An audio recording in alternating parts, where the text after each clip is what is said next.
Hello students, welcome to Botany Bloom channel. ನಾವು ಇವತ್ತು ಒಂದು interesting topic sex determination in honey bee ಬಗ್ಗೆ discuss ಮಾಡೋಣ. ಈ ಟಾಪಿಕ್ ಹೋಗೋಕ್ಕಿಂತ ಮುಂಚೆ ನಾನೊಂದು ಬೇಸಿಕ್ ಟರ್ಮ್ಸ್ ಈ ಟಾಪಿಕ್ ರಿಲೇಟೆಡ್ ಆಗಿರುವಂತ ಬೇಸಿಕ್ ಟರ್ಮ್ಸ್ ಬಗ್ಗೆ ಎಕ್ಸ್ಪ್ಲೇನ್ ಮಾಡ್ತೀನಿ. ಅದಾದ್ಮೇಲೆ ಟಾಪಿಕ್, ಆಮೇಲೆ ನಾನು ಈ concept related NEET question solve ಮಾಡ್ತೀನಿ. ಕೊನೆಗೆ ಒಂದು ನೀಟ್ ಟಿಪ್ ಕೂಡ ಹೇಳ್ತೀನಿ. ಸೊ ಕೊನೆ ತನಕ ನೋಡಿ, ಯಾರು ಮಿಸ್ ಮಾಡಬೇಡಿ. ಸೊ ಬೇಸಿಕ್ ಟರ್ಮ್ಸ್, ಈ ಟೋಟಲ್ ಕಾನ್ಸೆಪ್ಟ್ ಅಲ್ಲಿ ನಾವು ಹ್ಯಾಪ್ಲಾಯ್ಡ್, ಡಿಪ್ಲಾಯ್ಡ್ ಅಂತ ಬಹಳ ಸರಿ ಯೂಸ್ ಮಾಡ್ತಾ ಇರ್ತೀವಿ. ಸೊ ಹಂಗಾಗಿ ಪ್ಲಾಯ್ಡಿ ಅಂದ್ರೆ ಏನು ಅಂತ ತಿಳ್ಕೊಳ್ಳೋಣ. ನೋಡಿ, ನ್ಯೂಕ್ಲಿಯಸ್ ಇದೆ. ಈ ನ್ಯೂಕ್ಲಿಯಸ್ ಒಳಗಡೆ ಒಂದು ಥ್ರೆಡ್ ಲೈಕ್ ಸ್ಟ್ರಕ್ಚರ್ ಕಾಣ್ತಾ ಇದೆ ನಿಮಗೆ, red colour thread like structure. ಇದನ್ನ ಏನಂತ ಕರಿತೀವಿ ಅಂದ್ರೆ ಕ್ರೊಮ್ಯಾಟಿನ್. ಸೊ ಕ್ರೊಮ್ಯಾಟಿನ್ ಯಾವ್ದ್ರಿಂದ ಆಗಿರೋದು ಅಂದ್ರೆ DNA. ಓಕೆ, DNA ಯಾವ್ದು ರ್ಯಾಪ್ ಆಗಿದೆ ಅಂದ್ರೆ ಒಂದು ಹಿಸ್ಟೋನ್ ಪ್ರೋಟೀನ್. ಸೊ ಇದು ಯಾವ ತರ ರ್ಯಾಪ್ ಆಗಿ ಯಾವ ತರ ಕಾಣಿಸುತ್ತೆ ಅಂತ ಅಂದ್ರೆ ಸುತ್ಕೊಂಡಿರೋದು. ಪ್ರೋಟೀನ್ಗೆ ಏನ್ ಸುತ್ಕೊಂಡಿದೆ DNA. ಸೊ ಯಾವ ತರ ಕಾಣಿಸುತ್ತೆ ಅಂತಂದ್ರೆ ಮುತ್ತಿನ ಹಾರ ತರ ಕಾಣಿಸ್ತಾ ಇರುತ್ತೆ. ಸೊ ಇದು ಕ್ರೊಮ್ಯಾಟಿನ್ ಒಂದು ಮುತ್ತಿನ ಹಾರ ತರ ಇರುತ್ತೆ. ಅದೇ ಜಾಸ್ತಿ ಇನ್ನೂ ಕಾಯಿಲ್ ಆದ್ರೆ, ಅಂದ್ರೆ ಇನ್ನೂ ಜಾಸ್ತಿ ಟೈಟ್ ಆಗಿ ನಾವು ಥ್ರೆಡ್ ನ ಕಾಯಿಲ್ ಮಾಡಿದ್ರೆ ಯಾವ ಸ್ಟ್ರಕ್ಚರ್ ಆಗಿ ಟ್ರಾನ್ಸ್ಫಾರ್ಮ್ ಆಗುತ್ತೆ ಅಂದ್ರೆ ಕ್ರೋಮೋಸೋಮ್. ಅಂದ್ರೆ ಕಂಡೆನ್ಸ್ ಆದಾಗ, ಕಂಡೆನ್ಸ್ ಅಂದ್ರೆ ಸೂಪರ್ ಕಾಯಿಲಿಂಗ್, ಜಾಸ್ತಿ ಕಾಯಿಲ್ ಆದಾಗ ಒಂದು ಸ್ಟ್ರಕ್ಚರ್ ಕಾಣಿಸುತ್ತೆ, ಅದೇ ನಾವು ಕ್ರೋಮೋಸೋಮ್ ಅಂತ ಕರಿತೀವಿ. ಈಗ ಈ ಕ್ರೋಮೋಸೋಮ್ ಅಲ್ಲಿ ಏನಿದೆ ಅಂತಂದ್ರೆ ಒಂದು ಕ್ರೊಮ್ಯಾಟಿನ್ ಇದೆ. So one C and 1N. 1N ಅಂದ್ರೆ ಒಂದು ಕ್ರೋಮೋಸೋಮ್, 1C ಅಂತಂದ್ರೆ ಒಂದು ಕ್ರೊಮ್ಯಾಟಿನ್ ಇದೆ ಅಂತ ಅರ್ಥ. ಓಕೆನಾ? ಈಗ ಇದು ಒಂದು ಕ್ರೋಮೋಸೋಮ್ ಸ್ಟ್ರಕ್ಚರ್. ಕ್ರೋಮೋಸೋಮ್ ಸ್ಟ್ರಕ್ಚರ್ ಯಾವ್ದ್ರಿಂದ ಆಗಿರೋದು? ಕ್ರೊಮ್ಯಾಟಿನ್ ಕಂಡೆನ್ಸ್ ಆದಾಗ. ಸೊ ಕ್ರೊಮ್ಯಾಟಿನ್ ಜಾಸ್ತಿ ಕಂಡೆನ್ಸ್ ಆದ್ರೆ, ಜಾಸ್ತಿ ಸೂಪರ್ ಕಾಯಿಲಿಂಗ್ ಆದ್ರೆ ಒಂದು ಕ್ರೋಮೋಸೋಮ್ ಸ್ಟ್ರಕ್ಚರ್ ಆಗಿದೆ. ಸೊ ಈ ಕ್ರೋಮೋಸೋಮ್ ಅಲ್ಲಿ ಮಿಡಲ್ ಅಲ್ಲಿ ಒಂದು ಕನ್ಸ್ಟ್ರಕ್ಷನ್ ಇರುತ್ತೆ, ಅದನ್ನ ಏನಂತ ಕರಿತೀವಿ? ಸೆಂಟ್ರೋಮಿಯರ್. ಸೊ ಈ ಕ್ರೋಮೋಸೋಮ್ ಸ್ಟ್ರಕ್ಚರಿಗೂ ಇಲ್ಲಿರೋ ಕ್ರೋಮೋಸೋಮ್ ಸ್ಟ್ರಕ್ಚರಿಗೂ ನಿಮಗೆ ಡಿಫರೆನ್ಸ್ ಕಾಣಿಸ್ತಿರ್ಬೋದು. ಯಾಕೆ? ಇದನ್ನು ಕ್ರೋಮೋಸೋಮ್, ಇದನ್ನು ಕ್ರೋಮೋಸೋಮ್, ಇದನ್ನು ಒನ್ ಕ್ರೋಮೋಸೋಮ್, ಇದು ಕೂಡ ಒನ್ ಕ್ರೋಮೋಸೋಮ್. ಮತ್ತೇನ್ ಡಿಫರೆನ್ಸ್ ಅಂತ ಅಂದ್ರೆ, ಸೊ ಇಲ್ಲಿರೋ ಕ್ರೋಮೋಸೋಮ್ ಈ ತರ ಇದೆ ಅಲ್ವಾ? ಸೊ ಇಲ್ಲಿರೋ ಕ್ರೋಮೋಸೋಮ್ ಏನು ಅಂತಂದ್ರೆ, ಇಲ್ಲಿ ಕೂಡ ಒಂದೇ ಸೆಂಟ್ರೋಮಿಯರ್ ಇದೆ. ಸೊ ಸೆಂಟ್ರೋಮಿಯರ್ ಎಷ್ಟಿದೆ? ಒಂದೇ. ಇಲ್ಲಿರೋದನ್ನು ಕೂಡ ಒಂದೇ ಸೆಂಟ್ರೋಮಿಯರ್, ಇಲ್ಲಿರೋದು ಕೂಡ ಒಂದೇ ಸೆಂಟ್ರೋಮಿಯರ್. ಆದ್ರೆ ಇದ್ರಲ್ಲಿರೋ ಕ್ರೊಮ್ಯಾಟಿನ್ ಜಾಸ್ತಿ ಇದೆ. ಇಲ್ಲಿ ಈ ಕ್ರೋಮೋಸೋಮ್ ಅಲ್ಲಿ ಇರುವಂತ ಕ್ರೊಮ್ಯಾಟಿನ್ ಜಾಸ್ತಿ. ಯಾಕೆ ಅಂತಂದ್ರೆ DNA ರೆಪ್ಲಿಕೇಶನ್ ಆದಾಗ, ಅಂದ್ರೆ ಒಂದು DNA ಇನ್ನೊಂದು ಅದರ DNA ಸೇಮ್ ಕಾಪಿ ಮಾಡಿದಾಗ ಕ್ರೊಮ್ಯಾಟಿನ್ ಮೆಟೀರಿಯಲ್ ಏನಾಯ್ತು? ಜಾಸ್ತಿ ಆಯ್ತು. ಸೊ ಇಲ್ಲಿ ಒಂದು ಕ್ರೊಮ್ಯಾಟಿನ್ ಇದೆ, ಇಲ್ಲಿ ಒಂದು ಕ್ರೊಮ್ಯಾಟಿನ್ ಇದೆ, ಬಟ್ ಕ್ರೋಮೋಸೋಮ್ ನಂಬರ್ ಏನಿದೆ? ಒಂದೇ. ಯಾಕೆಂದ್ರೆ ಸೆಂಟ್ರೋಮಿಯರ್ ಒಂದೇ ಇದೆ, ಸೊ ಹಾಗಾಗಿ ಕ್ರೋಮೋಸೋಮ್ ಕೂಡ ಒಂದೇ ಅಂತ ಅರ್ಥ. ಸೊ ಇದನ್ನ ಯಾವ ತರ ರೆಪ್ರೆಸೆಂಟ್ ಮಾಡ್ತೀವಿ ಅಂದ್ರೆ 1N ಅಂದ್ರೆ ಒಂದು ಕ್ರೋಮೋಸೋಮ್ ಇದೆ, ಆದ್ರೆ ಕ್ರೊಮ್ಯಾಟಿನ್ ಎಷ್ಟಿದೆ? 2C. ಸೊ ಯೂಶಲಿ ಕ್ರೋಮೋಸೋಮ್ ಇರೋದು ಈ ಸ್ಟ್ರಕ್ಚರ್ ಅಲ್ಲಿ. ಯಾವಾಗ ರೆಪ್ಲಿಕೇಶನ್ ಆಗುತ್ತೋ ಅವಾಗ ಮಾತ್ರ ಕ್ರೋಮೋಸೋಮ್ ಈ ತರ ಕಾಣಿಸ್ತಾ ಇರುತ್ತೆ ನಮಗೆ. So this is the actual structure of chromosome. ಯಾಕೆ ಕ್ರೋಮೋಸೋಮ್ ಬಗ್ಗೆ ಡಿಸ್ಕಸ್ ಮಾಡ್ತಾ ಇದೀವಿ? ಸೊ ಕ್ರೋಮೋಸೋಮ್ ಎಷ್ಟು ಸೆಟ್ ಅಲ್ಲಿ ಇರುತ್ತೋ ಅದನ್ನೇ ನಾವು ಪ್ಲಾಯ್ಡಿ ಅಂತ ಕರಿತೀವಿ. ಯಾವ ತರ ಎಷ್ಟು ಸೆಟ್ ಅಲ್ಲಿ ಇರುತ್ತೋ ಅದನ್ನ ಪ್ಲಾಯ್ಡಿ ಅಂತ ಕರಿತೀವಿ. ಸಪೋಸ್ ಈಗ ಈ ತರ ಕ್ರೋಮೋಸೋಮ್ ಒಂದೊಂದೇ ಇದ್ರೆ, ಅಂದ್ರೆ ಪೇರ್ ಅಲ್ಲಿ ಇಲ್ಲ, ಮೂರ್ ಸೆಟ್ ಆಗಿಲ್ಲ, ಎರಡೆರಡು ಸೆಟ್ ಆಗಿಲ್ಲ, ನಾಲ್ಕು ಸೆಟ್ ಆಗಿಲ್ಲ, ಯಾವ ತರ ಇದೆ? ಒಂದೊಂದೇ ಕ್ರೋಮೋಸೋಮ್ ಇದೆ. ಸೊ ಈ ತರ ಒಂದೊಂದೇ ಕ್ರೋಮೋಸೋಮ್ ಇದ್ರೆ ಅದನ್ನ ಏನಂತ ಕರಿತೀವಿ? ಹ್ಯಾಪ್ಲಾಯ್ಡ್. ಓಕೆನಾ? ಬಟ್ ಈ ತರ ಕ್ರೋಮೋಸೋಮ್ ಎರಡೆರಡು ಇದ್ರೆ,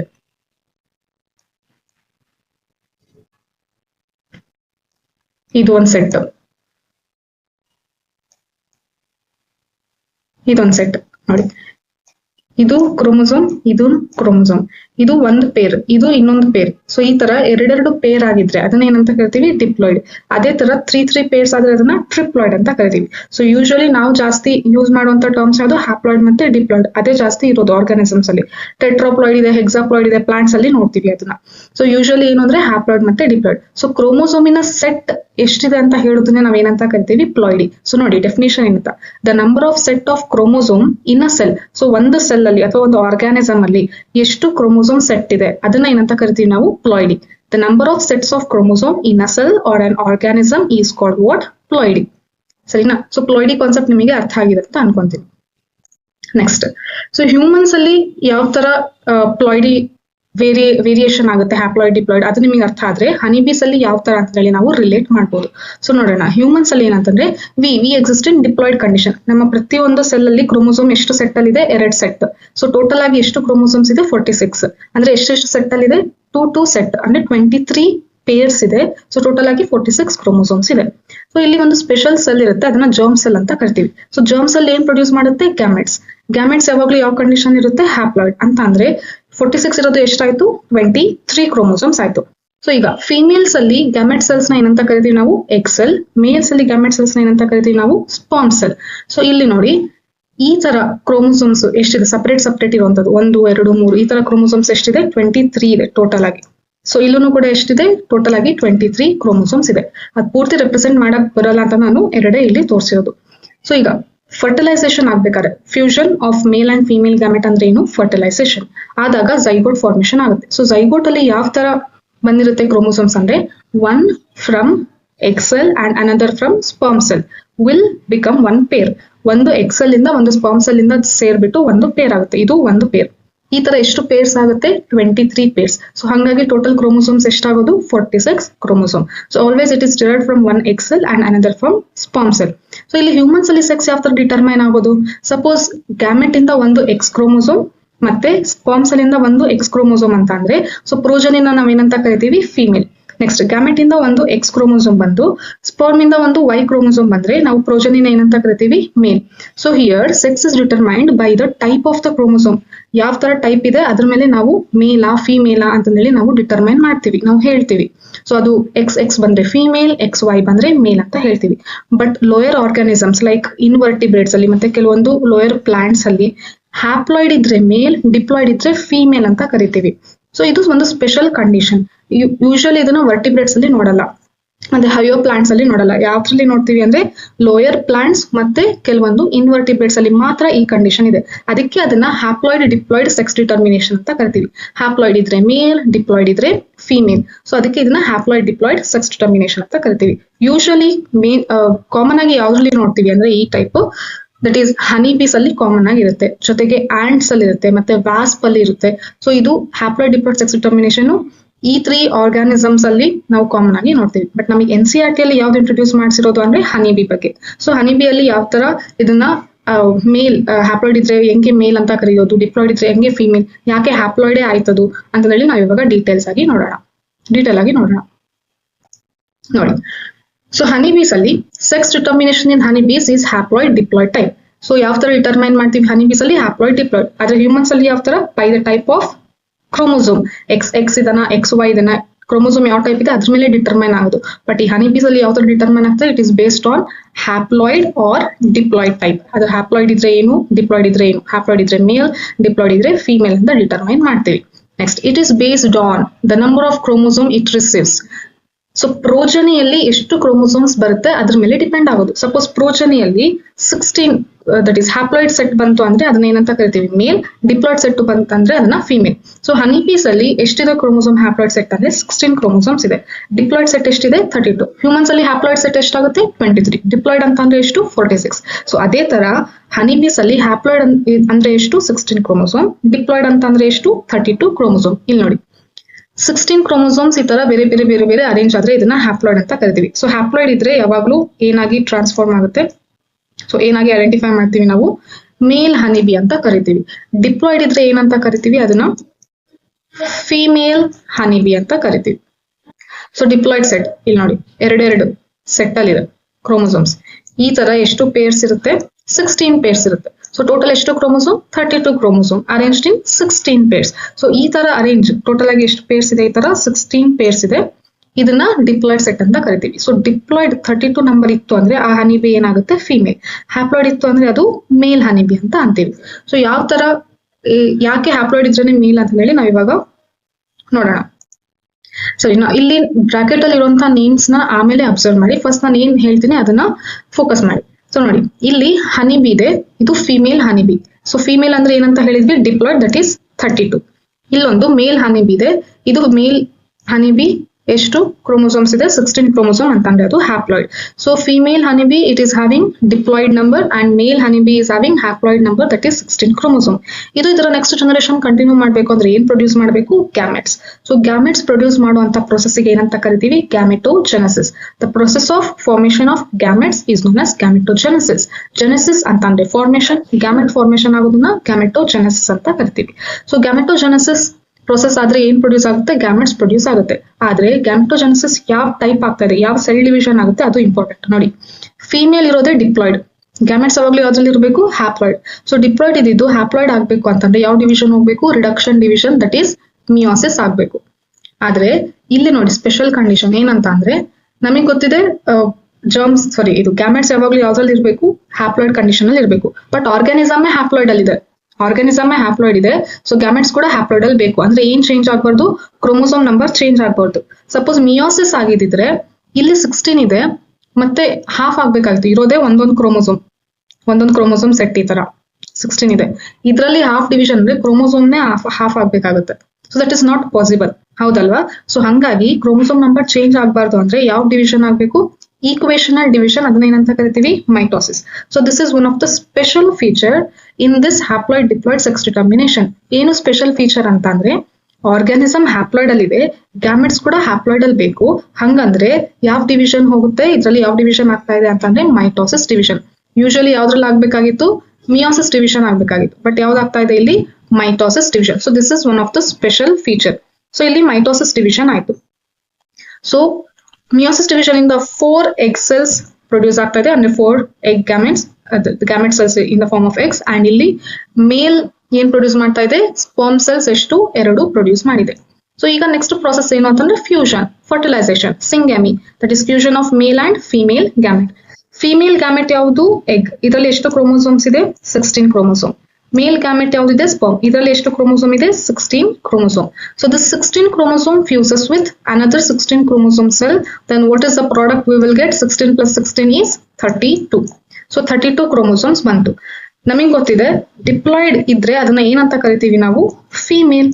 So always from the mating process of this male and female bees, we will get the progeny, that is F1 generation progeny ಯಾವ್ದ್ರಲ್ಲಿ ಇರುತ್ತೆ, ಯಾವಾಗಲೂ ಫಿಮೇಲ್ ಕಂಡೀಷನ್, ಡಿಪ್ಲಾಯ್ಡ್ ಕಂಡೀಷನ್ ಇರುತ್ತೆ. Female that is diploid. ಮತ್ತೆ ಪ್ರತಿ ಸಲಿನೂ female produce ಆದ್ರೆ ಮೇಲ್ individual ಹೆಂಗ್ ಬಂತು, so ಇಲ್ಲಿ ಮೇಲ್ ಹೆಂಗ್ ಬಂತು, ಇದು ಒಂದು ಸ್ಪೆಷಲ್ ಪ್ರೊಸೆಸ್ ಇಂದ ಆಗುತ್ತೆ. This is only seen in lower organisms. ಆ ಪ್ರೊಸೆಸ್ ಏನು ಅಂತಂದ್ರೆ ಪಾರ್ಥಿನೋಜೆನೆಸಿಸ್. ಏನು ಪಾರ್ಥಿನೋಜೆನೆಸಿಸ್, ಇಲ್ಲಿ ನೋಡಿ, ಫರ್ಟಿಲೈಸ್ ಆಗದೆ ಇರುವಂತ ಎಗ್ಸ್ ಖಾಲಿ ಉಳ್ಕೊಂಡಿದೆ, ಇದು ಸ್ಪರ್ಮ್ ಜೊತೆ ಫರ್ಟಿಲೈಸ್ ಆಗಿಲ್ಲ. ಸೊ ಹಂಗಾಗಿ ಇದನ್ನ ಏನಂತ ಕರಿತೀವಿ, ಅನ್ಫರ್ಟಿಲೈಸ್ಡ್ ಎಗ್ಸ್. ಇದು 3 ಏನಾಯ್ತು, ಅನ್ಫರ್ಟಿಲೈಸ್ಡ್ ಎಗ್ಸ್. ಸೊ ಈ ಅನ್ಫರ್ಟಿಲೈಸ್ಡ್ ಎಗ್ಸ್ ಗೆ ಯಾವ ಕೆಪಾಸಿಟಿ ಇರುತ್ತೆ ಅಂದ್ರೆ it will directly develop into embryo. Usually embryo ಯಾವಾಗ ಡೆವಲಪ್ ಆಗೋದು, ಫರ್ಟಿಲೈಸೇಷನ್ ಆದ್ಮೇಲೆ. ಝೈಗೋಟ್ ಆದ್ಮೇಲೆ ಎಂಬ್ರಿಯೋ ಆಗೋದು. ಬಟ್ ಇಲ್ಲಿ ಝೈಗೋಟ್ ಫಾರ್ಮೇಶನ್ ಆಗಿಲ್ಲ, ಫರ್ಟಿಲೈಸೇಷನ್ ಆಗಿಲ್ಲ, ಡೈರೆಕ್ಟ್ ಆಗಿ ಎಗ್ ಏನಾಗಿ ಟ್ರಾನ್ಸ್ಫಾರ್ಮ್ ಆಗುತ್ತೆ, ಎಂಬ್ರಿಯೋ. ಎಂಬ್ರಿಯೋ ಇಂದ ನೆಕ್ಸ್ಟ್ ಡಿಫ್ರೆನ್ಸಿಯೇಷನ್ ಆಗಿ ಒಂದು ಸಪರೇಟ್ ಇಂಡಿವಿಜುವಲ್ ಫಾರ್ಮೇಶನ್ ಆಗ್ತಾ ಇದೆ. ಸೊ ಇಂಥ ಪ್ರೊಸೆಸ್ಗೆ ನಾವೇನಂತ ಕರಿತೀವಿ, ಪಾರ್ಥಿನೋಜೆನೆಸಿಸ್. See, unfertilized egg develop into embryo without fertilization. ಈ ಪ್ರೊಸೆಸ್ಗೆ ಏನಂತ ಕರಿತೀವಿ, ಪಾರ್ಥಿನೋಜೆನೆಸಿಸ್. ಸೊ ಇಂಥ ಪ್ರೊಸೆಸ್ ಇಂದ ಆಗಿರೋ ಇಂಡಿವಿಜುವಲ್ ಏನಾಗುತ್ತೆ, ಮೇಲ್. ಯಾಕೆ ಮೇಲ್, ನೋಡಿ ಇಲ್ಲಿದೆ 16 ಕ್ರೋಮೋಸೋಮ್, ಫ್ಯೂಷನ್ ಆಗಿಲ್ಲ, ಮತ್ತೆ 16 ಕ್ರೋಮೋಸೋಮ್ಸ್ ಆಡ್ ಆಗಿಲ್ಲ, ಸೊ ಡಿಪ್ಲಾಯ್ಡ್ ಆಗ್ಲಿಲ್ಲ, ಯಾವ್ದ್ರಲ್ಲೇ ಉಳ್ಕೊಂಡಿದೆ, ಹ್ಯಾಪ್ಲಾಯ್ಡ್ ಉಳ್ಕೊಂಡಿದೆ. ಸೊ ಹ್ಯಾಪ್ಲಾಯ್ಡ್ ಅಲ್ಲೇ ಇತ್ತು ಅಂತಂದ್ರೆ ಅದನ್ನ ಏನಂತ ಡಿನೋಟ್ ಮಾಡ್ತೀವಿ ನಾವು, ಮೇಲ್. ಸೊ ಪ್ರತಿ ಸರಿ ಅನ್ಫರ್ಟಿಲೈಸ್ಡ್ ಎಗ್ ಇಂದ ಯಾವ್ದಾದ್ರು ಟ್ರಾನ್ಸ್ಫಾರ್ಮ್ ಆಗ್ತಾ ಇದೆ, ಆರ್ಗಾನಿಸಮ್ ಡೆವಲಪ್ ಆಗ್ತಾ ಇದೆ ಪಾರ್ಥಿನೋಜೆನೆಸಿಸ್ ಇಂದ ಅಂದ್ರೆ ಅದು ಪ್ರತಿ ಸರಿ ಏನಿರುತ್ತೆ, ಮೇಲ್. ಅಂಡ್ ಪ್ರತಿ ಸರಿ ಈ ಮೇಟಿಂಗ್, ಮೇಲ್ ಅಂಡ್ ಫಿಮೇಲ್ ಯಾವಾಗ ಗ್ಯಾಮೆಟ್ಸ್ ಪ್ರೊಡ್ಯೂಸ್ ಮಾಡಿ ಫರ್ಟಿಲೈಸೇಷನ್ ಆಗುತ್ತೋ ಅವಾಗ ಪ್ರತಿ ಸರಿ ಏನ್ ಪ್ರೊಡ್ಯೂಸ್ ಆಗುತ್ತೆ, by default it is female only. So males ಯಾವಾಗಲೂ ಯಾವ ತರ ಪ್ರೊಡ್ಯೂಸ್ ಆಗೋದು, parthenogenesis, and females through normal process. ಈಗ ಒಂದು ಇಂಟ್ರೆಸ್ಟಿಂಗ್ ಏನಂತ ಅಂದ್ರೆ ಫಿಮೇಲ್ಸ್ ಅಂತ ಹೇಳ್ತೀವಿ, ಬಟ್ ಇದನ್ನ ನಾವು ಕ್ವೀನ್ ಅಂತ ಹೇಳ್ತಾ ಇಲ್ಲ. ಈ ಕ್ವೀನ್, ಡ್ರೋನ್, ವರ್ಕರ್ ಬಿ ಇದು ಅರ್ಥ ಆಗ್ಬೇಕು ಅಂದ್ರೆ ನಾನು ಒಂದು ಪುಟ್ಟು ಸ್ಟೋರಿ ಹೇಳ್ತೀನಿ ಕೇಳಿ. ಒಂದು ಜೇನುಗೂಡಿದೆ. ಈ ಜೇನುಗೂಡಲ್ಲಿ ಇದು ಕಂಪ್ಲೀಟ್ ಯಾವ ತರ ಇದೆ ಅಂದ್ರೆ ಒಂದು ಕಾಲನಿ. ಇದರಲ್ಲಿ ಅನ್ಕೊಳ್ಳೋಣ ಒಂದು 60,000 ಹನಿ ಬೀಸ್ ಇದೆ. ಈ 60,000 ಹನಿ ಬೀಸ್ ಅಲ್ಲಿ ಒಂದೇ ಒಂದು ಕ್ವೀನ್ ಹನಿ ಬಿ ಇರುತ್ತೆ. ಇನ್ನು ಕೆಲವೊಂದು 100 ಅಷ್ಟು ಡ್ರೋನ್ಸ್ ಇರುತ್ತೆ. ಡ್ರೋನ್ಸ್ ಅಂತ ಅಂದ್ರೆ ಮೇಲ್ ಹನಿ ಬಿ. ಇನ್ ಮಿಕ್ಕಿದೆಲ್ಲ ವರ್ಕರ್ ಹನಿ ಬೀಸ್. ಎಲ್ಲ ಇನ್ನು ಆಲ್ಮೋಸ್ಟ್ ಇರೋದು ಎಲ್ಲದು ಏನಂತಂದ್ರೆ ವರ್ಕರ್ ಹನಿ ಬೀಸ್. ಈ ಮೇಲ್ ಹನಿ ಬಿ ಇದೆಲ್ಲ, ಇದ್ರ ಕೆಲಸ ಏನು ಅಂತಂದ್ರೆ ರಿಪ್ರೊಡಕ್ಷನ್ ಅಷ್ಟೇ ಇದಕ್ಕೆ ಯೂಸ್ ಆಗೋದು, ಬೇರೆ ಏನು ಕೆಲಸ ಇರಲ್ಲ ಮೇಲ್ ಹನಿ ಬೀಸ್. ಕ್ವೀನ್ ಹನಿ ಬಿಗೂ ಅಷ್ಟೇ, ಇದನ್ನು ಕೂಡ ಒಂದೇ ಒಂದು ಕೆಲಸ ಇದ್ರದ್ದು, ದಟ್ ಈಸ್ ರಿಪ್ರೊಡಕ್ಷನ್. ಮತ್ತೆ ಹನಿ ಬೀಸ್ ಅಲ್ಲಿ ಹನಿ ನೆಕ್ಟಾರ್ ಕಲೆಕ್ಟ್ ಮಾಡ್ಕೊಂಡು, ಮಕರಂದ ಕಲೆಕ್ಟ್ ಮಾಡ್ಕೊಂಡು ಫ್ಲವರ್ಸ್ ಇಂದ ಹನಿ ಮಾಡೋದು, ಹನಿ ಪ್ರೊಡಕ್ಷನ್, ಮತ್ತೆ ಜೇನುಗೂಡು ಕಟ್ಟೋದು, ಇದೆಲ್ಲ ಕೆಲಸ ಯಾವ್ದು ಮಾಡ್ತಾ ಇದೆ ಅಂದ್ರೆ ವರ್ಕರ್ ಬಿನೇ ಇದೆಲ್ಲ ಕೆಲಸ ಮಾಡ್ತಿರೋದು. ಸೊ ಈ ವರ್ಕರ್ ಬಿ ಇದೆಲ್ಲ ಇದು ಯಾವಾಗ್ಲೂ ಸ್ಟೆರೈಲ್ ಇರುತ್ತೆ. Means it is not having the capacity to lay eggs.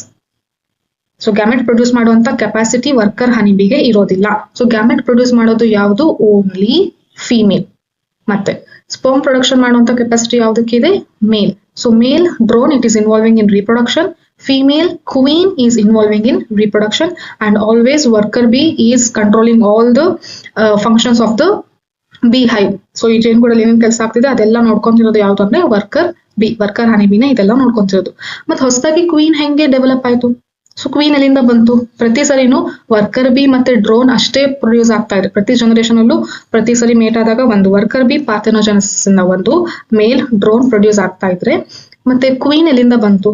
So ಅದಕ್ಕೂ ಒಂದು ಇಂಟ್ರೆಸ್ಟಿಂಗ್ ಸ್ಟೋರಿ ಏನಂತಂದ್ರೆ, ಈ ವರ್ಕರ್ ಬಿ ಇದೆ ಅಲ್ಲ, ಈ ವರ್ಕರ್ ಬಿ ಯಾವಾಗಾದ್ರೂ ಒಂದು ಫುಡ್ ಮೆಟೀರಿಯಲ್, ಅದನ್ನ ರಾಯಲ್ ಜೆಲಿ ಅಂತ ಕರಿತೀವಿ, ಅದೇನಾದ್ರು ತಿಂದ್ರೆ ಈ ವರ್ಕರ್ ಬಿ ಏನಾಗಿ ಟ್ರಾನ್ಸ್ಫಾರ್ಮ್ ಆಗುತ್ತೆ ಅಂದ್ರೆ ಕ್ವೀನ್ ಆಗುತ್ತೆ. ಸೊ ಏನಿದು ರಾಯಲ್ ಜೆಲಿ? ರಾಯಲ್ ಜೆಲಿ ಅಂತಂದ್ರೆ ಇದು ಸ್ಪೆಷಲ್ ಕೈಂಡ್ ಆಫ್ ಹನಿ. ಇದರಲ್ಲಿ ಜಾಸ್ತಿ ನ್ಯೂಟ್ರಿಷನ್ ಕಂಟೆಂಟ್ ಇರುತ್ತೆ, ಜಾಸ್ತಿ ವೈಟಮಿನ್ ಕಂಟೆಂಟ್, ಜಾಸ್ತಿ antioxidant content, protein content ಎಲ್ಲ ಇದರಲ್ಲಿ ಜಾಸ್ತಿ ಇರುತ್ತೆ. ಸೊ ಅಂತ ಒಂದು ಜೆಲ್ ಇದು ಅದನ್ನ ನಾವೇನಂತ ಕರಿತೀವಿ? Royal jelly. ಯಾಕೆ ರಾಯಲ್ ಅಂತ ನೇಮ್ ಇಟ್ಟಿದ್ದಾರೆ ಅಂದ್ರೆ ಅದರಿಂದ ಕ್ವೀನ್ ಆಗುತ್ತೆ, ಅದಕ್ಕೆ ಇದನ್ನೇನಂತ ಕರೀತಾರೆ? ರಾಯಲ್. ಸೊ ಕ್ವೀನ್ ಆಗಿ ಟ್ರಾನ್ಸ್ಫಾರ್ಮ್ ಆಗುತ್ತೆ, ಅದಕ್ಕೆ ಇದನ್ನ ರಾಯಲ್ ಜೆಲಿ ಅಂತ ಕರಿತೀವಿ. ಇದು ಕೆಲವೊಂದು ಜೇನುಗೂಡಲ್ಲಿ ಕೆಲವೊಂದು ಬ್ಲಾಕ್ಸ್ ಇರುತ್ತೆ, ಅದರಲ್ಲಿ ಸ್ಟೋರ್ ಮಾಡಿ ಇಟ್ಕೊಂಡಿರುತ್ತೆ ರಾಯಲ್ ಜೆಲಿ. ಯಾವಾಗ ಈ ರಾಯಲ್ ಜೆಲಿ ಈ ವರ್ಕರ್ ಬಿ ತಿನ್ನುತ್ತೋ ಅವಾಗ ಈ ವರ್ಕರ್ ಬಿ ಏನಾಗಿ ಟ್ರಾನ್ಸ್ಫಾರ್ಮ್ ಆಗುತ್ತೆ? ಕ್ವೀನ್. ಅಂದ್ರೆ ವರ್ಕರ್ ಬಿ ಸ್ಟೆರೈಲ್ ಇತ್ತು, ಕ್ವೀನ್ ಆದಾಗ ಏನಾಗ್ಬಿಡ್ತು? ಫರ್ಟೈಲ್. ಸೊ ಹೆಂಗೆ ಫರ್ಟೈಲ್ ಆಯ್ತು ಅಂದ್ರೆ ರಾಯಲ್ ಜೆಲಿ ತಿಂದ್ರೆ ಮಾತ್ರ ಫರ್ಟೈಲ್ ಆಯ್ತು. ನೋಡಿ, ಜೆನೆಟಿಕಲಿ ಸ್ಟೆರೈಲ್ ಮತ್ತೆ ಫರ್ಟೈಲ್ ಆಗ್ತಾ ಇಲ್ಲ. ಇಲ್ಲಿ ಯಾವ ತರ ಡಿಪೆಂಡ್ ಆಗ್ತಿದೆ? It is based on nutritional content. Suppose worker B ಈಗ ಏನಂತ ಇದೆ? ಸ್ಟೆರೈಲ್ ಇದೆ. ಯಾವಾಗ ಫರ್ಟೈಲ್ ಆಗುತ್ತೆ? ಜೆಲಿ, ರಾಯಲ್ ಜೆಲಿ ತಿಂದ್ರೆ ಅದೇನಾಗ್ಬಿಡ್ತು? ಫರ್ಟೈಲ್ ಆಯ್ತು. ಹಂಗೆ ತಿಂತಿಲ್ಲ ಅಂದ್ರೆ ಅದೇನಾಗಿ ಉಳ್ಕೊಂಡೋಗುತ್ತೆ? ಸ್ಟೆರೈಲ್ ಆಗಿ ಉಳ್ಕೊಂಡೋಗುತ್ತೆ. ಸಾಯೋ ತನಕನೂ ಏನ್ ಮಾಡುತ್ತೆ? ಅದು ಹನಿ ಕನೆಕ್ಟ್ ಮಾಡ್ಕೊಂಡ್ ಬರುತ್ತೆ, ಗೂಡ್ ಕಟ್ಟುತ್ತೆ, ಅದೇ ಅದರ ಕೆಲಸ. ಸೊ ಅದು ಯಾವತ್ತೂ ಕ್ವೀನ್ ಆಗಿ ಕನ್ವರ್ಟ್ ಆಗಲ್ಲ. ಸೊ ಯಾವಾಗ ಕ್ವೀನ್ ಆಗಿ ಕನ್ವರ್ಟ್ ಆಗುತ್ತೆ? ನಾನು ಹೇಳಿದ್ದೆ ಒಂದು ಜೇನುಗೂಡಲ್ಲಿ ಒಂದು ಕ್ವೀನ್ ಇರುತ್ತೆ ಅಂತ. ಈ ಕ್ವೀನ್ ಕೆಲಸ ಏನ್ ಮಾಡ್ತಾ ಇರುತ್ತೆ? ಎಗ್ ಲೇ ಮಾಡೋದು, mating process, that is reproduction ಅಲ್ಲಿ ಇನ್ವಾಲ್ವ್ ಆಗಿದೆ. ಯಾವಾಗ ಅದರ ರಿಪ್ರೊಡಕ್ಷನ್ ಕೆಪಾಸಿಟಿ ಕಡಿಮೆ ಆಯ್ತು, ಕ್ವೀನಿನ ರಿಪ್ರೊಡಕ್ಷನ್ ಕೆಪಾಸಿಟಿ ಕಡಿಮೆ ಆದಾಗ, ಅದಿನ್ನೇನ್ ಏಜ್ ಆಗಿದೆ, ಅದಿನ್ನೇನ್ ಸಾಯ್ತಾ ಇರುತ್ತೆ, ಆವಾಗ it will select one potential worker B. ಯಾವ್ದಾದ್ರು ಒಂದು ವರ್ಕರ್ ಬಿನ ಸೆಲೆಕ್ಟ್ ಮಾಡುತ್ತೆ. ಆ ವರ್ಕರ್ ಬಿ ಏನ್ ತಿನ್ನುತ್ತೆ ಅಂದ್ರೆ ರಾಯಲ್ ಜೆಲಿ ತಿನ್ನುತ್ತೆ. ಅವಾಗ ನೆಕ್ಸ್ಟ್ ಕ್ವೀನ್ ಯಾರಾಗ್ತಾರೆ ಅಂದ್ರೆ ಅದೇ ವರ್ಕರ್ ಬಿ. ಸೊ ಇದಕ್ಕಿಂತ ಮುಂಚೆ ಅದು ಸ್ಟೆರೈಲ್ ಆಗಿತ್ತು, ಈಗ ಏನಾಯ್ತು? ಫರ್ಟೈಲ್ ಆಯ್ತು. So this fertility or sterility, so that condition is only depending on the consumption of the royal jelly. Royal jelly ತಿಂದ್ರೆ ಕ್ವೀನ್ ಆಯ್ತು, ತಿಂದಿಲ್ಲ ಅಂದ್ರೆ it will remain as sterile worker bee, that is female. So worker bee ಯಾವಾಗ್ಲೂ female, the drone is male and queen is female, that is fertile. So sterile ಇರೋದು ಒಂದೇ ಒಂದು worker B. ಅದಕ್ಕೆ just ಅದರಿಂದ ಕೆಲಸ ಮಾಡಿಸ್ಕೊಂತ ಇರುತ್ತೆ. ಕ್ವೀನ್ ಮತ್ತೆ drones ಏನು ಯೂಸ್ ಇಲ್ಲ, ಬೇರೆ ರಿಪ್ರೊಡಕ್ಷನ್ ಕೆಲಸಕ್ಕೆ ಯೂಸ್ ಇಲ್ಲ ಅಂತ ಹೇಳಿ ಬರೀ ಅದರಿಂದ ಕೆಲಸ ಆಗ್ತಾ ಇದೆ ಅಷ್ಟೇ. ಕಲೆಕ್ಟ್ ಮಾಡೋದು ಹನಿ, ಜೇನುಗೂಡು ಕಟ್ಟೋದು ಅಷ್ಟೇ ಅದರ ಕೆಲಸ. ಅದು ರಿಪ್ರೊಡಕ್ಷನ್ಗೆ ಇನ್ವಾಲ್ವ್ ಆಗಿಲ್ಲ. ಸೊ ಹಂಗಾಗಿ ಅದು ಯಾವ ತರ ಇದೆ? ಸ್ಟೆರೈಲ್ ಅಲ್ಲಿ ಇದೆ. ಸೊ ಮಿಕ್ಕಿದ ಕ್ವೀನ್ ಮತ್ತೆ ಡ್ರೋನ್ ಯಾವಾಗ್ಲೂ ಫರ್ಟೈಲ್. ಸೊ ಈಗ ವರ್ಕರ್ ಬಿ ಯಾವಾಗ ಫರ್ಟೈಲ್ ಆಗುತ್ತೆ? When it is consume, when it will going to consume royal jelly. Royal jelly ತಿಂದಾಗ ಮಾತ್ರ it will convert into queen. So ಅಲ್ಲಿ ತನಕ ಯಾವ್ದಿರುತ್ತೆ? ವರ್ಕರ್ ಬಿ ಅದ್ರ ಪಾಡಿಗೆ ಅದು ಕೆಲಸ ಮಾಡ್ತಾ ಇರುತ್ತೆ. ಸೊ ಇದು ಇದರ ಹೋಲ್ ಸ್ಟೋರಿ. ಸೊ ಹನಿ ಬೀಸಿನ ಏನಿದು ಫ್ಯಾಮಿಲಿ ಟ್ರೀ ಈ ತರ ಇರುತ್ತೆ. ಆಮೇಲೆ ಒಂದ್ ಸೆಂಟೆನ್ಸ್ NCERT ಅಲ್ಲಿ ಕೊಟ್ಟಿದ್ದಾರೆ.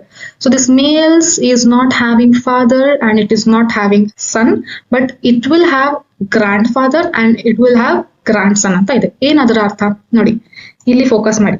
ದಿಸ್ ಇಸ್ ಮೇಲ್ ಡ್ರೋನ್, ಹೌದಾ? ಇದು ಯಾವ್ದ್ರಿಂದ ಫಾರ್ಮೇಶನ್ ಆಗಿರೋದು? ಅನ್ಫರ್ಟಿಲೈಸ್ಡ್ ಎಗ್ ಇಂದ ಫಾರ್ಮೇಶನ್ ಆಗಿದೆ. ಸೊ ಇದಕ್ಕೆ ಏನು ಇಲ್ಲ, ಸ್ಪರ್ಮ್ ಇಲ್ಲ, means it is not having father here. ಓಕೆನಾ? ಬಟ್ ಈ ಹನಿ ಬಿ ಏನಾಗುತ್ತೆ? Drone, this is its grandfather. ಓಕೆನಾ?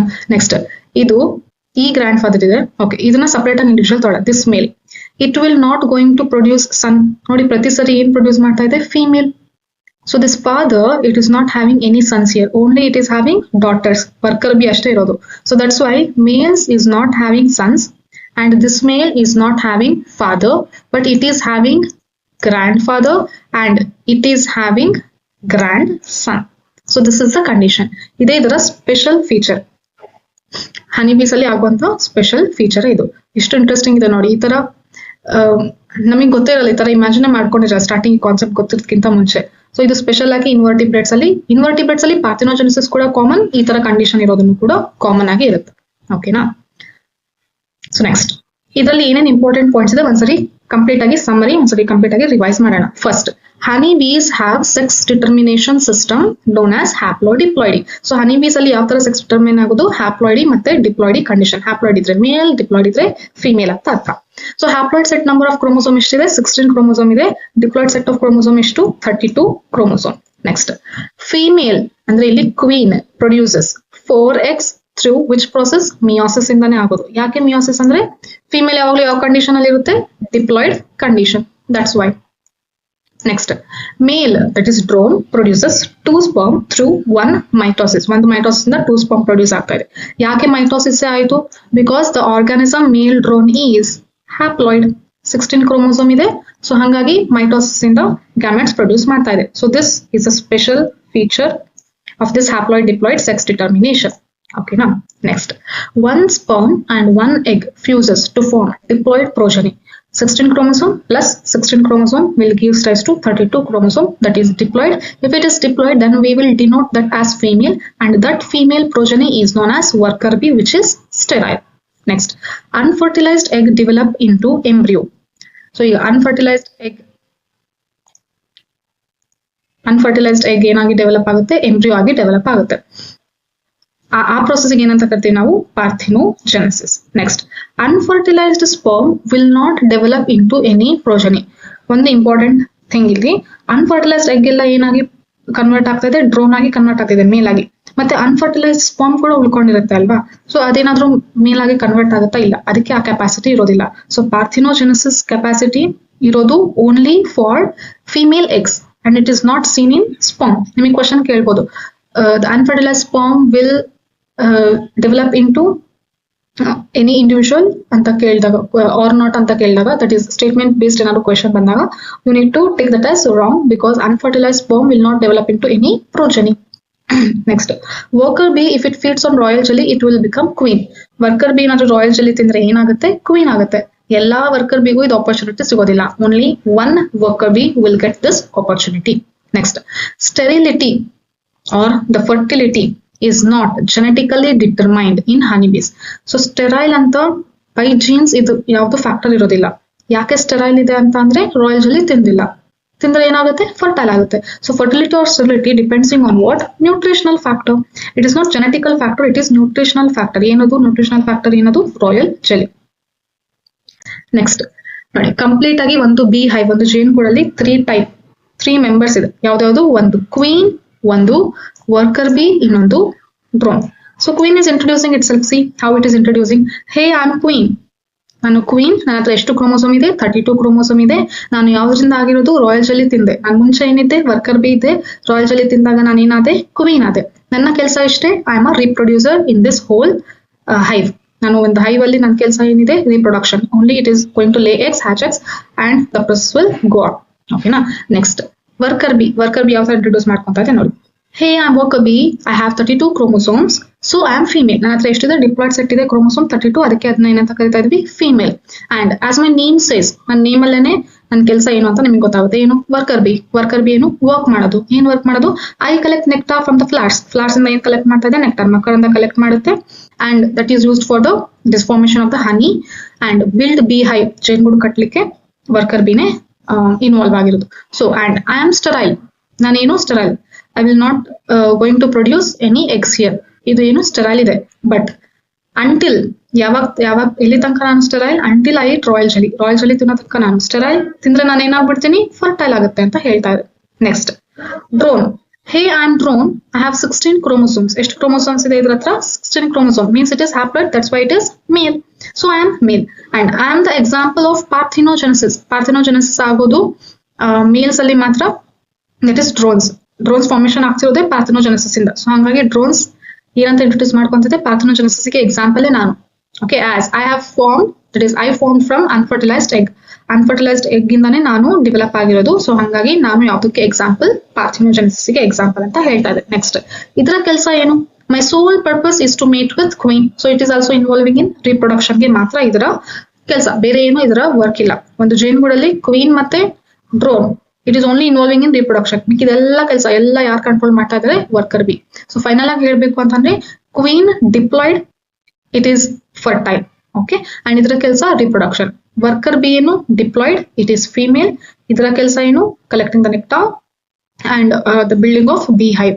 ಇದು ಏನಾಗಿರುತ್ತೆ, ಸ್ಟೆರೈಲ್ ಆಗಿರುತ್ತೆ. ಯಾವಾಗ, ರಾಯಲ್ ಜೆಲ್ಲಿ ತಿನ್ನೋದಕ್ಕ ಮಾತ್ರ. ಅದಾದ್ಮೇಲೆ ಏನಾಗುತ್ತೆ, ಫರ್ಟೈಲ್ ಆಗುತ್ತೆ. ನೆಕ್ಸ್ಟ್, ಡ್ರೋನ್ ಕೆಲಸ ಏನು, it is haploid, it is example of parthenogenesis and it is also fertile. Confuse ಆಗ್ಬಾರ್ದು, ಸ್ಟೆರೈಲ್ ಇರೋದು ಒಂದೇ ಮಾತ್ರ, ಅದು ವರ್ಕರ್ ಬಿ. ಇನ್ ಮಿಕ್ಕಿದ ಎರಡೂ ಏನು, ಫರ್ಟೈಲ್. ಸೊ ಇದರ ಕೆಲಸನೂ ಕೂಡ ಏನು ರಿಪ್ರೊಡಕ್ಷನ್. ಸೊ ಇದು ನಿಮಗೆ ಕಂಪ್ಲೀಟ್ ಆಗಿ ಕಾನ್ಸೆಪ್ಟ್ ಇಂದ ಒಂದು ಐಡಿಯಾ ಬಂದಿದೆ ಅಂತ ಅನ್ಕೊಂತೀನಿ. ನೆಕ್ಸ್ಟ್ NCERT ಅಲ್ಲಿ ಏನ್ ಕೊಟ್ಟಿದ್ದಾರೆ ಅಂತ ಒಂದ್ಸರಿ ಓದ್ಬೇಡ. ಸೊ ನಿಮಗೆ ಕ್ಲಾರಿಟಿ ಸಿಗುತ್ತೆ. The sex determination in honeybee is based on the number of sets of chromosome an individual receives. So ಪ್ರೋಜನಿಯಲ್ಲಿ ಎಷ್ಟು ಸೆಟ್ ಕ್ರೋಮೋಸೋಮ್ ಸಿಕ್ಕುತ್ತೆ ಅದ್ರ ಮೇಲೆ ಸೆಕ್ಸ್ ಡಿಟರ್ಮೈನ್ ಆಗೋದು.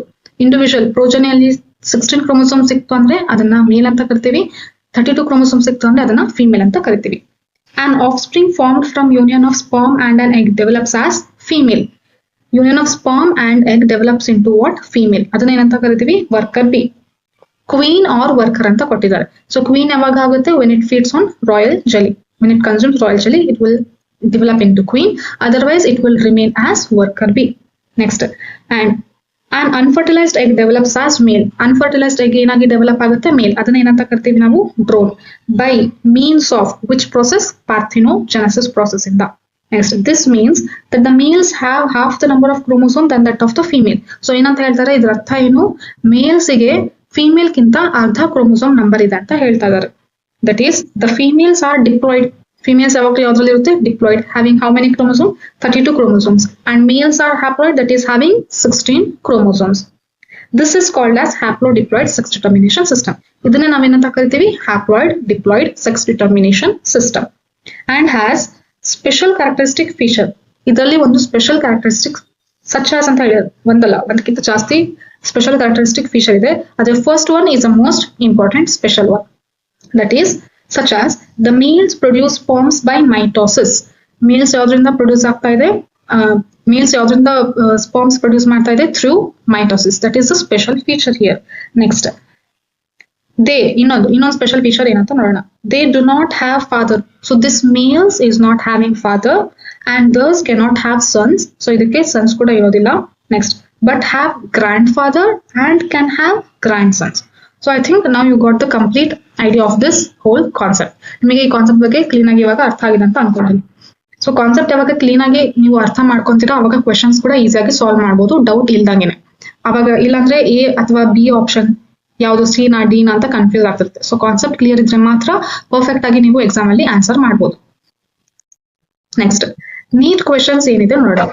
What is wrong with respect to sex determination in honeybee? So honeybee sex determination system ಅಲ್ಲಿ ಈ options ಅಲ್ಲಿ ಯಾವ್ದು ರಾಂಗ್ ಇದೆ ಅಂತ ನಾವು ಸೆಲೆಕ್ಟ್ ಮಾಡಬೇಕು. Unfertilized egg develops as males by means of parthenogenesis.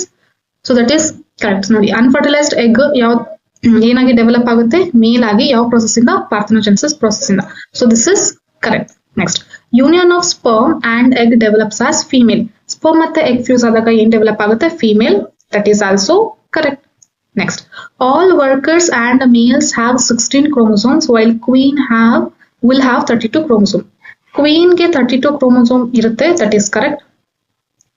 Okay, but workers and males have 16 chromosome ಅಂತ ಹೇಳ್ತಾರೆ. Workers ಗೆ ಎಷ್ಟು chromosome ಇರುತ್ತೆ? It is also having 32 chromosome. Okay, and males is having 16 chromosome. So here in this statement the first thing is wrong. ಯಾವುದು? workers having 16 chromosome ಅಂತ ಹೇಳ್ತಾ ಇದಾರಲ್ಲ ಅದು wrong. So that's why C is the wrong statement and that is the correct option. D, males produce sperms by mitosis. This is also correct. So what is the wrong statement here? C is the wrong statement. Workers ಗೆ 16 chromosome ಇದೆ ಅಂತ ಹೇಳ್ತಾ ಇದಾರೆ, ಅದು wrong. ಯಾಕಂದ್ರೆ ಅದಕ್ಕೆ ಎಷ್ಟು chromosome ಇರುತ್ತೆ? 32. That is diploid. Next question. Sex determination in honeybee depends on. So sex ಯಾವ ತರ ಡಿಟರ್ಮೈನ್ ಆಗುತ್ತೆ honeybee? ಅದು ಯಾವ್ದ್ರ ಬೇಸ್ ಮೇಲೆ ಅಂತ ಕೇಳ್ತಾ ಇದಾರೆ. Number of sets of chromosome present in parents, number of sets of chromosome present in progenies, number of sets of genes present in parents, number of sets of genes present in progenies. So first of all, ಇಲ್ಲಿ genes determine ಆಗಲ್ಲ. So these two options are ruled out. Genes determine ಆಗಲ್ಲ. ಯಾವ್ದ್ರಿಂದ determine ಆಗೋದು? ploidy ಇಂದ. That is chromosome number ಇಂದ. ಓಕೆನಾ? So ಯಾವ್ದ್ರಲ್ಲಿ ಇವೆರಡು option ಅಲ್ಲಿ ಯಾವ್ದು ಕರೆಕ್ಟ್ ಅಂತ ನೋಡ್ಬೇಕು, ಎ ಮತ್ತೆ ಬಿ. ನೋಡಿ, number of sets of chromosome present in parents. Parents ಅಲ್ಲಿ ಎಷ್ಟು ಕ್ರೋಮೋಸೋಮ್ ಇದೆ ಅದರಿಂದನೇ ನಾವು ಸೆಕ್ಸ್ ಡಿಟರ್ಮೈನ್ ಮಾಡ್ತೀವ ಪ್ರೋಜನಿ ಇದು? No. So this is actually sex is determined by the number of sets of chromosome present in the progeny. So this is correct. Progeny alli 16 chromosome idre male, progeny alli 32 chromosome idre female. So this is based on the number of progeny, that is number of set of chromosome present in the progeny. Second option is correct option. Next, what is the special characteristic feature of haplodiploid sex determination? We have discussed this earlier. ಏನಂತ haplodiploid sex determination ಅಲ್ಲಿ ಯಾವುದು special most special feature ಯಾವುದು ಅಂತ ನಾವು ಅವಾಗಲೇ discuss ಮಾಡಿದ್ವಿ. Options ನೋಡೋಣ. Males produce sperms by mitosis. Number of sets of chromosomes present in progenies will decide their sex. Workers will have diploid set of chromosome. Drones will have haploid set of chromosome. ಇದಕ್ಕೆ correct option ನೀವು ನನಗೆ comment ಅಲ್ಲಿ ತಿಳಿಸಿ. ನೋಡೋಣ ನಿಮಗೆ ಎಷ್ಟು concept ಅರ್ಥ ಆಗಿದೆ ಅಂತ ನೀವೇ ಚೆಕ್ ಮಾಡ್ಬೋದು. This is for self check. Okay, ಇದು ಇಷ್ಟು ಆಪ್ಷನ್ ಅಲ್ಲಿ ಯಾವ್ದು correct, A, B, C or D. Which is the correct answer? You need to tell me in the comment section. ಓಕೆನಾ? ಸೊ ಟೋಟಲ್ ಆಗಿ ಈ lesson complete principle of inheritance and variation lesson ನಿಮಗೆ NEET exam, final NEET exam ಅಲ್ಲಿ approximate questions ಎಷ್ಟು ಬರುತ್ತೆ ಅಂದ್ರೆ 4 to 6 question. ಆಮೇಲೆ high weightage lesson ಅಲ್ಲಿ ಇದನ್ನು ಕೂಡ ಒಂದು. ಸೊ ಟೋಟಲ್ ಕಂಪ್ಲೀಟ್ ಚಾಪ್ಟರ್ ಯಾವ್ದಿದು? ಜೆನೆಟಿಕ್ಸ್ ಅಲ್ಲಿ ಈ ಲೆಸನ್ ಮತ್ತೆ ಮಾಲ್ bio molecular basis of inheritance ಮತ್ತೆ ಎವಲ್ಯೂಷನ್, ಈ 3 ಲೆಸನ್ ಸೇರಿಸಿದ್ರೆ 14 to 16 ಕ್ವೆಶನ್ಸ್ ಕವರ್ ಆಗುತ್ತೆ. This is one of the high weightage concept. ಅದ್ರಲ್ಲೂ ಕೂಡ ಈ ಲೆಸನ್ಸ್ ಅಲ್ಲಿ ನ್ಯೂಮರಿಕಲ್ ಕ್ವೆಶನ್ಸ್ ಬರುತ್ತೆ. ಅದು ನೀವು ಮಿಸ್ ಮಾಡಂಗಿಲ್ಲ, ಕರೆಕ್ಟ್ ಆಗಿ ಕಲಿಬೇಕು. ಸರಿನಾ? ಸೊ ಇದು ಈ ಕಂಪ್ಲೀಟ್ ಹೋಲ್ ಕಾನ್ಸೆಪ್ಟ್ ನಾನು ನಿಮಗೆ ಅರ್ಥ ಮಾಡಿಸ್ಲಿಕ್ಕೆ ಟ್ರೈ ಮಾಡಿದ್ದೀನಿ. ನೆಕ್ಸ್ಟ್ ನಾನು ಹೇಳ್ದೆ ಲಾಸ್ಟ್ ಗೆ ಒಂದು ನೀಟ್ ಟಿಪ್ ಹೇಳ್ತೀನಿ ಅಂತ, ಅದೇನಂತ ನೋಡೋಣ. ನೀಟ್ ಟಿಪ್ ಏನಂತ ಅಂದ್ರೆ, ನಿಮಗೆ ಒಂದು 3 to 4 pages ಇರುವಂತ ಒಂದು ಲೆಸನ್ ಇವತ್ತು ಓದ್ಕೊಳ್ಳಿ, ನಾಳೆ ಟೆಸ್ಟ್ ಕೊಡ್ತೀನಿ ಅಂತ ಹೇಳ್ತೀನಿ. ಸೊ ಇವತ್ತು ಪೂರ್ತಿ ದಿನ ನಿಮಗೆ ಒಂದು ಟೈಮ್ ಇದೆ. ಎಷ್ಟು? 3 to 4 pages ಇರುವಂತ ಒಂದು ಲೆಸನ್ ಓದ್ಲಿಕ್ಕೆ. ನೀವೇನ್ ಮಾಡ್ತೀರಾ? ಇಡೀ ದಿನ ಟೈಮ್ ಇದೆ ಅಂತ ಹೇಳಿ ಫಸ್ಟ್ ಟೈಮ್ ಪಾಸ್ ಮಾಡ್ಬಿಟ್ಟು ಸ್ವಲ್ಪ ಟಿವಿ ನೋಡಿ, ಸ್ವಲ್ಪ ಅಲ್ಲಿ ಫ್ರೆಂಡ್ಸ್ ಜೊತೆ ಮಾತಾಡಿ, ಕೊನೆಗೆ ರಾತ್ರಿ ಏನ್ ಮಾಡ್ತೀರಾ? ಅದೇ 4 to 5 pages ಓದ್ಬಿಟ್ಟು ನೆಕ್ಸ್ಟ್ ಡೇ ಟೆಸ್ಟಿಗೆ ರೆಡಿ ಆಗ್ತೀರಾ. ಅದೇ ನಾನೇನಾದ್ರು ನಿಮಗೆ 3 hours ಕೊಡ್ತೀನಿ, ಆ 3 to 4 pages ಓದ್ಬಿಟ್ಟು ಟೆಸ್ಟಿಗೆ ರೆಡಿ ಆಗ್ರಿ ಅಂತ ಅಂದ್ರೆ ನೀವು ಟೈಮ್ ಪಾಸ್ ಮಾಡ್ತೀರಾ? ಏನ್ ಮಾಡ್ತೀರಾ? ಇಲ್ಲ, ಮಾಡ್ಲಿಲ್ದಂಗೆನೆ ಕರೆಕ್ಟ್ ಆಗಿ 3 hours ಅಲ್ಲಿ ಏನೇನ್ ಕವರ್ ಮಾಡ್ಬೇಕು, ಯಾವ ತರ ಕ್ವಶನ್ಸ್ ಕೇಳ್ತಾರೆ ಅಂತ ಪ್ಲಾನ್ ಮಾಡ್ಕೊಂಡು ಓದಿ ನೆಕ್ಸ್ಟ್ ಟೆಸ್ಟಿಗೆ ನೀವು ರೆಡಿ ಆಗ್ತೀರಾ. ಸೊ ಏನಂತ ಅಂದ್ರೆ ಅರ್ಥ, ಇಲ್ಲಿ ನೀವು ಯಾವಾಗ್ಲೂ ಓದ್ಬೇಕಾದ್ರೆ ಮಿನಿ ಗೋಲ್ಸ್ ಇಟ್ಕೋಬೇಕು. ದಟ್ ಈಸ್ ಮಿನಿ ಗೋಲ್ಸ್ ಇಟ್ಕೊಂಡಿರ್ಬೇಕು. ಇಷ್ಟು ಟೈಮಲ್ಲಿ ನಾನು ಇಷ್ಟು ಲೆಸನ್ಸ್ ಕಂಪ್ಲೀಟ್ ಮಾಡ್ತೀನಿ ಅಂತ ಹೇಳಿ ನೀವು ಬರ್ದು ಇಟ್ಕೊಂಡಿರ್ಬೇಕು. ಅವಾಗ ಮಾತ್ರ ನೀವು ಎಕ್ಸಾಮ್ಸ್ ನ ಕ್ರ್ಯಾಕ್ ಮಾಡ್ಲಿಕ್ಕೆ ಸಾಧ್ಯ. ನೋಡಿ, if you have all the day to do the job, it will probably take you the whole day. But if you only have 2 hours, you will find a way to do it in 2 hours. ಇದನ್ನ ನಾವೇನಂತ ಕರಿತೀವಿ? Parkinson's law. ಯಾರು ಹೇಳಿದ್ದು ಅಂದ್ರೆ Parkinson, he is one of the economist. ಇವ್ರು ನಮಗೆ introduce ಮಾಡ್ಕೊಟ್ಟಿತ್ತು. So ಏನಂತಂದ್ರೆ ನೀವು ಯಾವಾಗಲೂ ಮಿನಿ ಗೋಲ್ಸ್ ಇಟ್ಕೊಳ್ಳಿ, ಟೈಮ್ ವೇಸ್ಟ್ ಮಾಡಬೇಡಿ, ಕರೆಕ್ಟ್ ಆಗಿ ಪ್ಲಾನ್ ಮಾಡಿ ಓದ್ರಿ, ಅವಾಗ ನಿಮಗೆ ಎಕ್ಸಾಮ್ ಕ್ರ್ಯಾಕ್ ಮಾಡ್ಲಿಕ್ಕೆ ಈಸಿ ಆಗುತ್ತೆ.